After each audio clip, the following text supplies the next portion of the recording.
Hey, Algebra 1 people. So this is the second week of this packet. You'll notice it doesn't just say a section. It says 7.4 through 7.8, and that's what we're going to be tackling this week. It's going to take everything that we've done with all the factoring stuff. So the book kind of scatters it through 7.4, 5, 6, 7, and 8, but I like to do it all at the end. So, anyways. If you're looking at number 1, it looks kind of weird. It kind of looks like you've already factored it, but then something else that's different is it has an equal sign and a 0. Now, I'm actually going to give you the answers to this beforehand, which is going to seem weird, but you'll see why. So the answers to this are p equals 1 and p equals 2.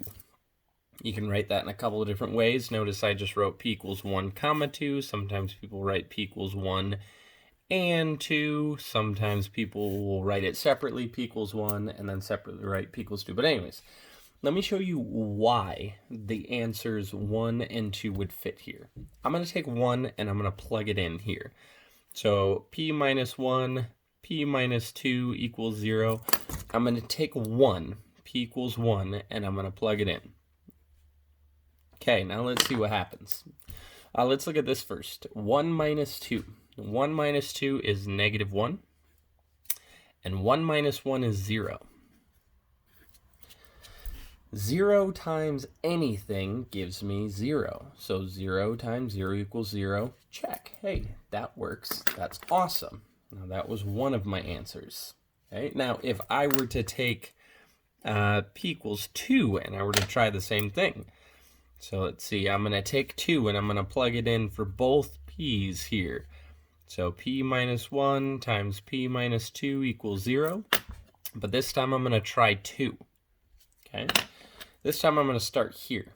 2 minus 1 is 1. 2 minus 2 is 0. Again, I will say anything times 0 is 0. So 0 equals 0. Awesome. All right, so when I teach this in class, I usually start off by asking a weird question. I will say, give me two numbers that multiply to give you 0. Somebody will shout out 0 times 7. And I'll say, cool, 2 more. 0 times 8. Cool, 2 more. 0 times 37. And eventually, after I make y'all give me like 15 examples, you'll notice every single example has at least one 0 in it. This right here is multiplication. These two sets of parentheses in the middle is multiplication. So if I want two things that multiply together to equal 0 right here, that means that one of them, either the first set of parentheses or the second set of parentheses, has to come out to equal 0. So that's what we're going to be doing. We're going to factor if need be. This one's already factored, so we didn't need to. But then we're going to take each of these pieces and figure out how to make it 0. Sometimes it's super easy. You can say, hey, what minus 1 equals 0? Okay, 1 goes there. What minus 2 equals 0? Sometimes it's a little bit harder. For instance, like number 3. I'm going to take these two pieces, and I'm going to set them equal to 0. Okay, so now check this one out. R plus 2. I have to figure out what would make that a 0. Sometimes people are quick to say, well, if I plug in 2. Well, if I said 2 plus 2, that doesn't equal 0. Answer is actually negative 2. Now, a way to figure that out every single time without guesswork is take r plus 2 and set it equal to 0 and solve. It is a one-step equation. If I subtract 2 on both sides, I get that r equals negative 2. And that's one of my answers automatically. If I were to plug in negative 2 here, negative 2 plus 2 gives me 0. If I were to plug in negative 2 here, I actually don't care what I get over here because 0 times whatever else I get over here is automatically going to be 0. Fantastic. So that's one answer. You typically get 2 for something like this. So then I'm going to take 2r minus 3 equals 0. Here's where it gets a little trickier. It's a lot harder to guess. What do I have to plug in to multiply by 2 then subtract 3 to get 0? So instead of guessing, you're going to take that piece, set it equal to 0, and solve. This is a two-step equation. If I add 3, I get 2r equals 3, and then I would divide by 2, and I get r equals 3/2, or if you want to write it as 1.5, if you like fractions, that's totally fine. Doesn't matter to me. These are my two answers. Notice they're written separately, and that's totally fine. If you want to come back and say r equals 3/2 comma -2, that's the same thing. It doesn't really matter. But those are the two things that if I plugged in here, they would work. It would zero out everything on the left-hand side, so your equation would be true. All right. Now, how does factoring play into this? Because that's what we've been doing in 7.4, 7.5, 7.6, 7.7, 7.8. Okay? Look at number 5. Notice number 5 does not have two sets of parentheses. It still has an equal 0. Okay? Wouldn't it be nice if it did have two sets of parentheses and then said equals 0? Because we just learned how to do that. Well, in the last handful of sections, we've learned how to take a trinomial like this and factor it into two binomials. This is where you go off to the side, you make your t-chart. See, there's no leading coefficient, so I don't have to worry about that. I just need a t-chart. Two things that add to 9. Don't forget that is the middle term. Two things that multiply to 18 because that is the last term. This is our product sum table. Okay, so now I'm going to list everything that multiplies to 18. 1 times 18, 2 times 9, 3 times 6, and you'll realize that 3 and 6 are my magic numbers here. So I can factor this into n plus 3, n plus 6. Now, these two are the same thing. So I'm going to factor, and now I've got two pieces that I can set equal to 0. Now, you might want to start by writing this out. Each piece equals to 0, but once you get a little practice at this, you can do these in your head, because these are one-step equations. Subtract 3, n equals -3 is one answer. Then I come over here. If I subtract 6, I get n equals -6. It's another answer. Now, it's kind of weird to think if I were to take either of these equations and I were to plug them in back up here, it would make this true. I'm going to prove it to you just for fun, okay? We are going to take, let's see, what was it? N squared plus 9n plus 18. I won't do this every time, but I want to prove this to you. I'm just going to take one of the answers. We got n equals -3, and I'm going to check that. I'm going to plug that in. So, every time I see an n, I am going to plug in, it's a weird looking 0, I'm going to plug in -3. And my hope is that this left-hand side, after I do all the little algebra here, is going to say 0. So 0 equals 0. -3 squared, you could punch this all in your calculator, but I'm going to do it by hand. -3 squared is a +9, because a negative times a negative is a positive. +9 times a -3 is a -27 plus 18. Still hoping that this is going to be true. 9 minus 27 is -18. And then it's probably obvious at this point, -18 plus 18 is 0. Hey, if I were to plug in -6, it would look exactly the same, different numbers, but in the end, it would still say 0 equals 0.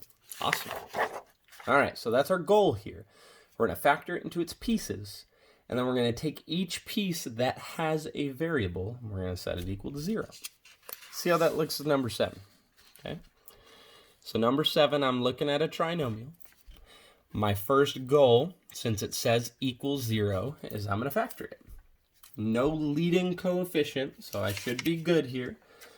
I just need a t-chart. The middle term is -2, so that's what they need to add to.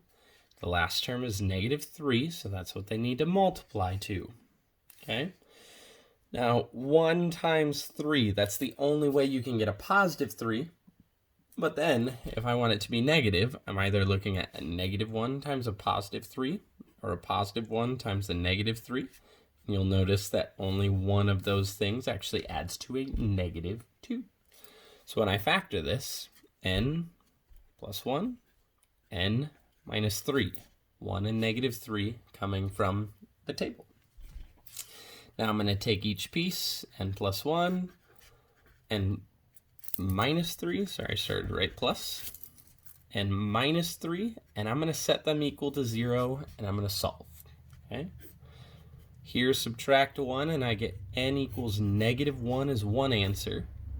And over here, when I add 3, I get n equals 3 as my other answer. Done. So that's what this looks like. Small recap. Factor, set each piece equal to 0. All right, we're on a roll.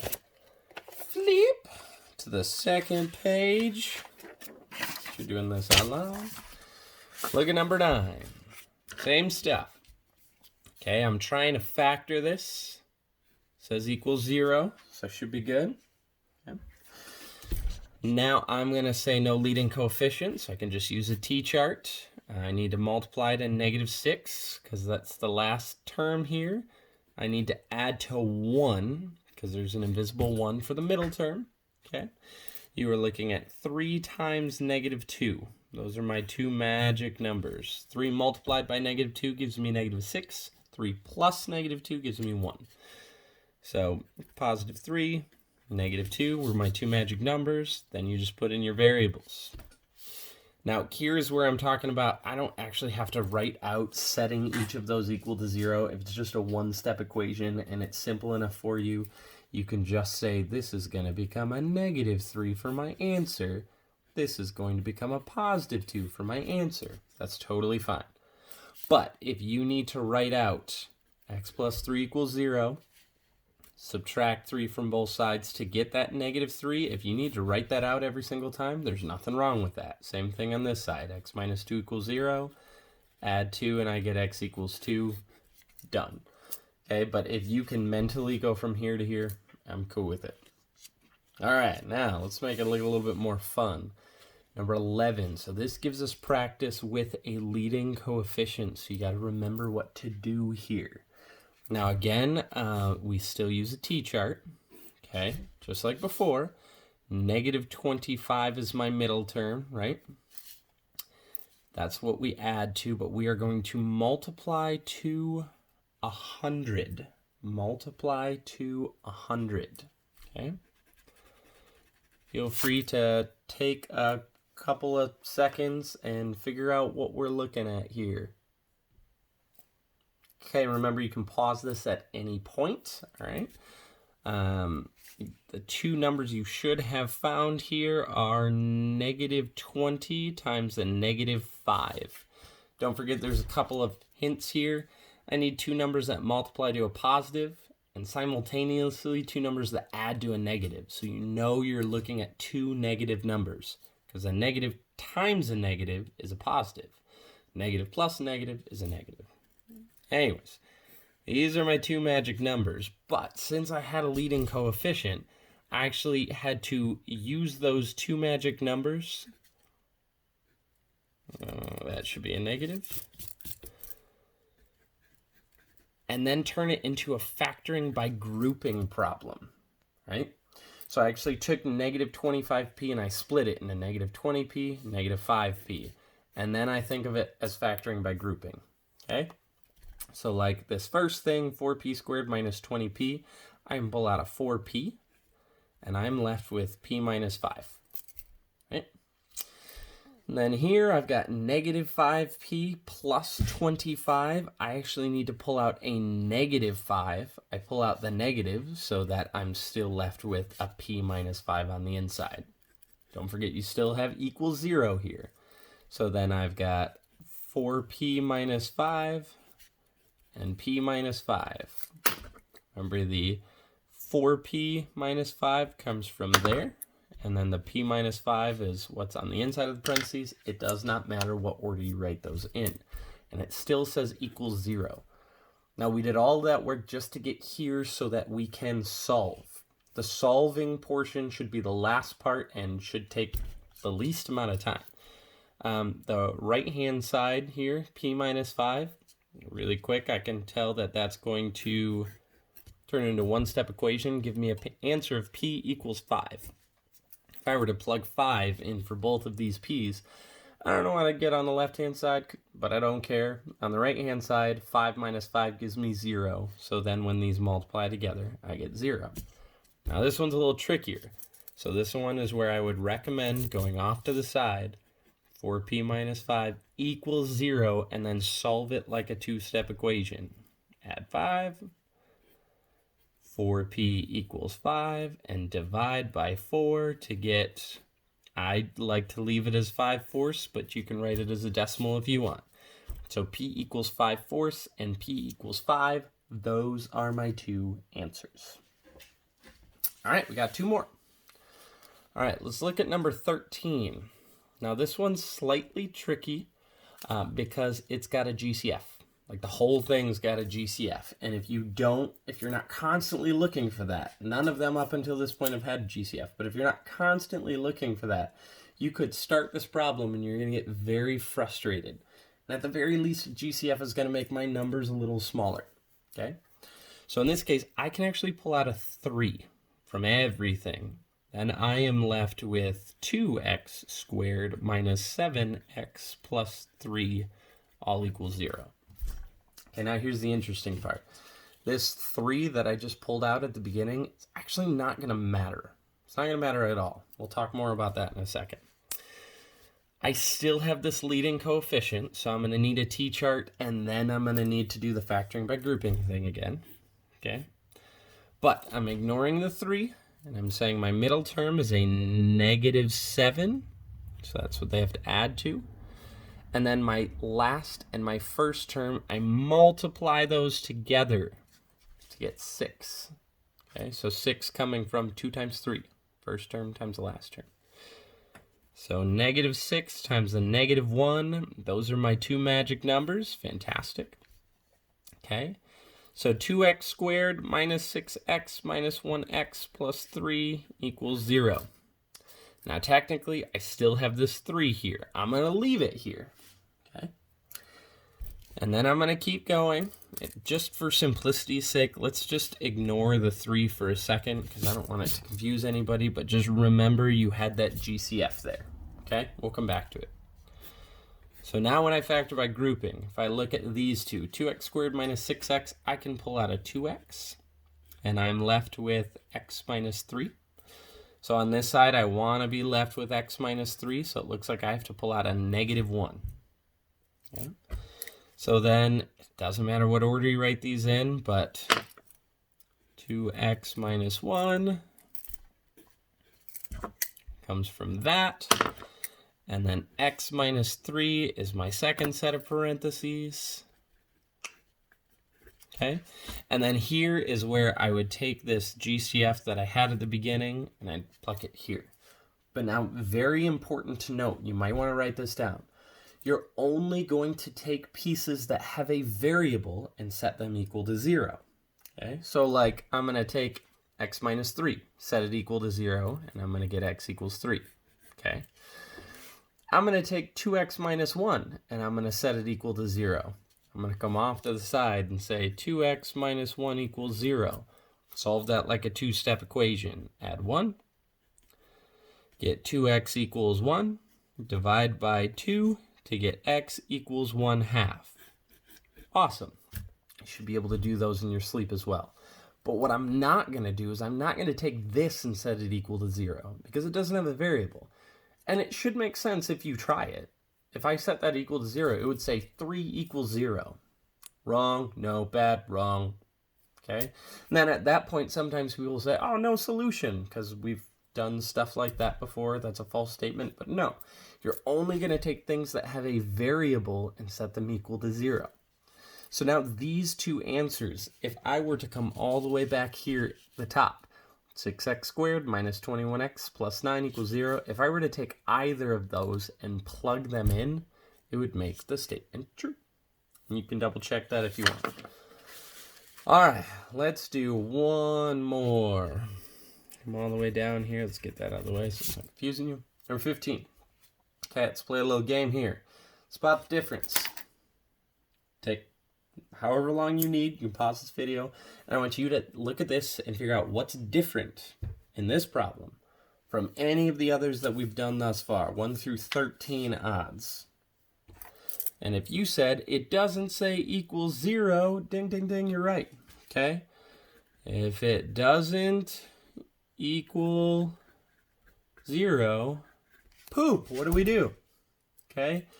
Super quick and easy. The rest of them were super nice when it says equals 0, so why don't we take a few seconds to make it equal 0? What if I were to subtract 3 from both sides? The left-hand side would say m squared plus 4m minus 12, and then the right-hand side would say 0. Nice. If it doesn't say equals 0, you have to make it say equals 0 using simple algebra. Okay? And now it's the same as everything else. T-chart, middle term is 4. I have no leading coefficient this time, so that makes things a little bit easier. I don't need to do factoring by grouping. Okay? The last term is negative 12. And my two numbers I'm looking for are 6 and negative 2. Hey, nice. So, m plus 6, m minus 2. And then I'm going to take these two things. These are just one-step equations, so I doubt you even need to write them out. But if you do, there's nothing wrong with that. Okay, now I want to show you what would happen if I plugged either of these two things in. Now, you could take either of them, you could plug them in here, m squared plus 4m minus 12 equals 0, or you could plug it into the original problem, and that's what I'm going to do. So I'm going to take the easier one, m equals 2, and I'm going to plug it in. So our original problem says m squared plus 4m minus 9 equals 3, right? And one of our answers that we got was m equals 2, so I'm going to plug that in. 2 squared plus 4 times 2 minus 9 equals 3. Let's see what happens. Okay, 2 squared is 4. 4 times 2 is 8. 4 plus 8 is 12. 12 minus 9 is 3. So, if you plugged in this answer, you can see that it makes the statement true. Okay? M equals 2 is a solution because it makes the statement true. Okay, short recap here. You're going to make sure one side equals 0. You're going to factor. And then you're going to set each piece that has a variable equal to 0 to get your answers. Okay, awesome. Practice is the evens. Give those a try, and I will post that video on Wednesday. Miss y'all.